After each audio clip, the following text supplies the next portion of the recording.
अस्सलाम वालेकुम, welcome to ज़ीना ज़ीज़ी cooking. आज मैं आप लोगों के साथ शेयर कर रही हूँ बहुत ही डिलीशियस और आसान रेसिपी जो कि मेरी फैमिली को बहुत पसंद है। सिर्फ रमज़ान में ही नहीं, मोस्टली ये मेरे घर में बनाई जाती है। तो आज यही रेसिपी मैं आप लोगों के साथ शेयर कर रही हूँ। ये देखिए, एक तो पहले ऊपर से क्रिस्पी बहुत है और अंदर से आप देखिए इसको किस कदर जूसी है। तो सब में पहले आपके दस्तरखान से चीज़ी पोटैटो कटलेट्स जो है वो ख़त्म होंगे। इंशाल्लाह आपके बड़े, आपके बच्चे इसकी फरमाइश करते रहेंगे। तो मेरी इस रेसिपी को ज़रूर ट्राई कीजिएगा, वीडियो में मेरे साथ रहिएगा ताकि आपके जो कटलेट्स हैं वो भी बहुत अच्छे बने। तो चले स्टार्ट करते हैं।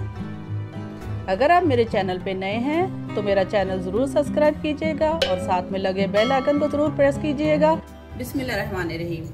तो आलू और अंडे के कटलेट्स बनाने के लिए मैं यहाँ पे ले रही हूँ 3 अदद आलू, क्योंकि मैंने बॉईल कर लिया है, और 2 में ले रही हूँ अंडे, इसको भी मैंने बॉईल कर लिया। तो हम सब में पहले क्या करते हैं, आलू को और इनको अंडों को मैश कर लेते हैं। थोड़ा छोटा कर लेते हैं ताकि आसानी से जो है ये मैश हो जाए।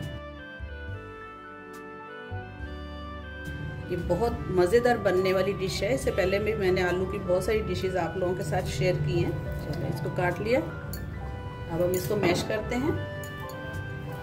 आप इसको ग्रेट भी कर सकते हो। तो ये बहुत इजी बनने वाली डिश है, आप इसको ज़रूर ट्राई कीजिएगा।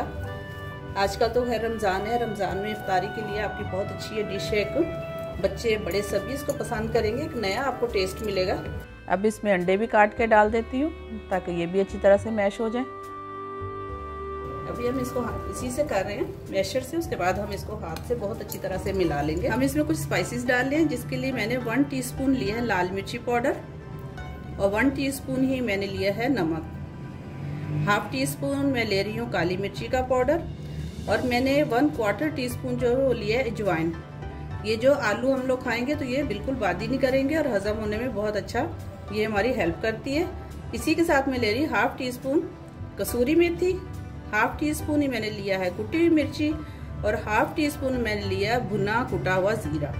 इसमें डालते हैं। बाकी स्पाइसेस जो आप अपनी मर्जी से डाल सकते हैं। अगर आपको ज़्यादा तेज़ खाने की आदत है तब थोड़ा सा इसको ज़्यादा कर सकते हैं। यहाँ मैंने लिया है 2 से 3 चम्मच जो है धनिया, मैंने बिल्कुल बारीक इसको काट लिया है, और 2 मैंने मिर्ची ली है, इसको भी बिल्कुल बारीक काट लिया। ये भी इसमें डाल देते हैं।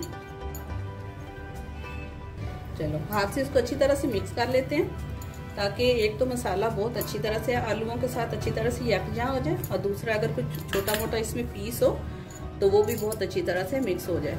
चले देखिए, ये बहुत अच्छी तरह से मिक्स हो गया है। अब हम इसको शेप दे देते हैं। हाथ अपने धो लें ड्राई करके। हम इसको, आप चाहें तो इसको ऑयल भी लगा के कर सकते हैं, चाहें तो पानी लगा के आप इसको शेप दे सकते हैं। हम यहाँ पे ले रहे हैं, जितना आपको बड़ा कटलेट बनाना है आप उतना ही ले सकते हैं। मैंने यहाँ पे लिया है, और इसके साथ में डाल रही हूँ मोज़रेला चीज़।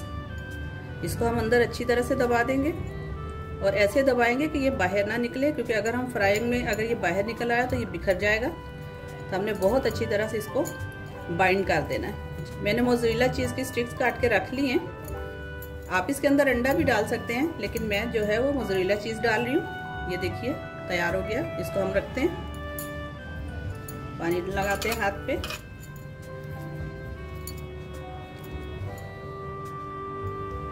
इसके अंदर रखते हैं और इसको बाइंड कर देते हैं बहुत अच्छी तरीके से। तो इसी तरह मैं सारे बना लेती हूँ।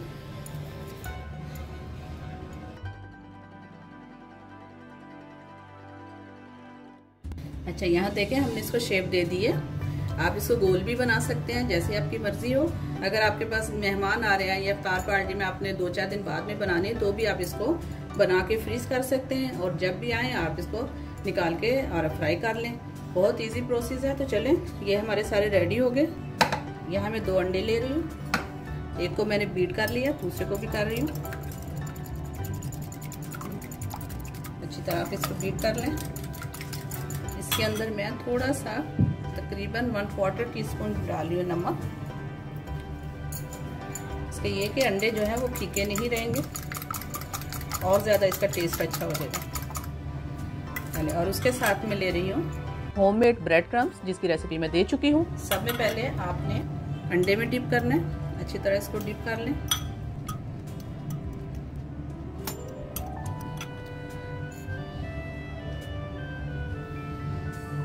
जितना अंडा निकलता है आप उसको निकलने दें, वरना ये ब्रेड क्रम्स को बिल्कुल ख़राब करेगा।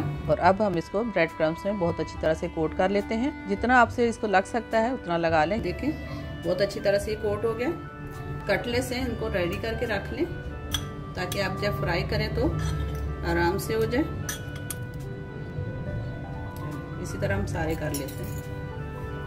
ऑयल हमारा गर्म हो गया, अब हम इसमें डालते हैं अपना एक कटलेट्स। तेल को बहुत ज़्यादा गर्म नहीं करना है, मीडियम पे ही रखना, वरना एकदम से जल जाएंगे। क्योंकि हमारा जितना भी अंदर मटेरियल है, आलू और अंडे, ये तो पके हुए हैं, हमने सिर्फ इसको कलर देना है। इसलिए एकदम से आपने तेज जो है वो तेल में नहीं डालना ताकि इसका कलर ना खराब हो। किस किस ने अपने अपने घर में जो है वो इनकी तैयारियां कर ली हैं और किसकी रह गई हैं।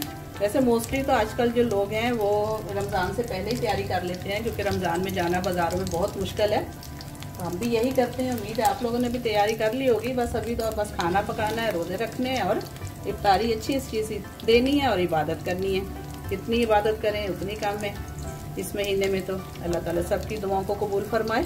चलिए देखिए बहुत अच्छा से ये गोल्डन हो रहा है। जितना आपको चाहिए कलर आप उतना रखें इसका। थोड़ा सा हम इसको और गोल्डन करते हैं, वाइट वाइट अच्छे नहीं लगेंगे। तो रमज़ान शरीफ के हवाले से, इफ्तारी के हवाले से काफ़ी रेसिपीज़ मैंने आप लोगों के साथ शेयर की हैं। आलू के मैंने समोसे भी बनाए हैं, काफ़ी चीज़ें आपको सेव करने के लिए भी बताई हैं। यकीनन आप लोगों के लिए बहुत हेल्पफुल रही होंगी। आप लोगों ने उसको लाइक भी किया।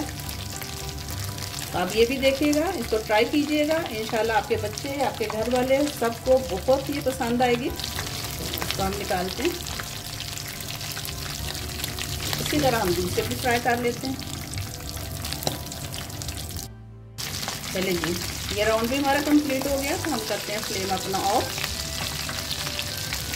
हाँ, एक चीज़ और, अगर आपको लगे कि आपके जो आलू हैं थोड़े सॉफ्ट हैं तो आप उनको थोड़ी देर के लिए आप फ्रीज़र में रख सकते हैं।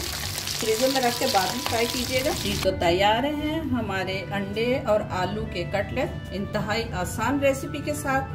आपने देखा बहुत इजी है इसको बनाना। आपके घर में 2 आलू और 1 अंडा है तो आप आराम से इस रेसिपी को ट्राई कर सकते हैं। तो इसको भी ट्राई ज़रूर कीजिएगा और मुझे अपने कमेंट्स में बताइएगा कि आपको मेरी रेसिपी कैसी लगी। और अगर अच्छी लगे तो शेयर कीजिएगा, लाइक कीजिएगा अपने फैमिली फ्रेंड के साथ। और अगर आपने अभी तक मेरा चैनल सब्सक्राइब नहीं किया तो सब्सक्राइब कर दीजिएगा। तो मिलते हैं नेक्स्ट एक बहुत ही अच्छी वीडियो में, बहुत ही अच्छी रेसिपी के साथ। तब तक अपना बहुत ख्याल रखिएगा, मुझे भी अपनी दुआओं में याद रखिएगा। अल्लाह हाफिज़।